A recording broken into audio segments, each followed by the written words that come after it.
سفیان بن عینہ نے بیان کیا، ان سے ابو اسحاق سلیمان شیبانی نے، انہوں نے عبداللہ بن ابی اوفی رضی اللہ عنہ سے سنا، کہا کہ ہم رسول اللہ صلی اللہ علیہ وسلم کے ساتھ سفر میں تھے، روزے کی حالت میں۔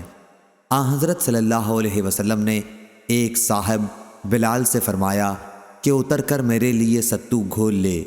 انہوں نے عرض کی، یا رسول اللہ صلی اللہ علیہ وسلم، ابھی تو سورج باقی ہے۔ آپ صلی اللہ علیہ وسلم نے پھر فرمایا کہ اتر کر ستو گھول لے۔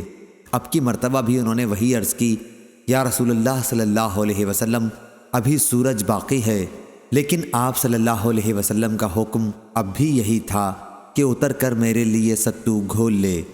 پھر آپ صلی اللہ علیہ وسلم نے ایک طرف اشارہ کر کے فرمایا کہ جب تم دیکھو کہ رات یہاں سے شروع ہو چکی ہے تو روزے دار کو افطار کر لینا چاہیے۔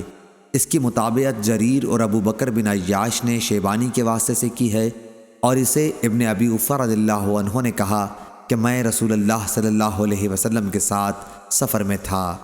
صحیح بخاری حدیث نمبر 1941۔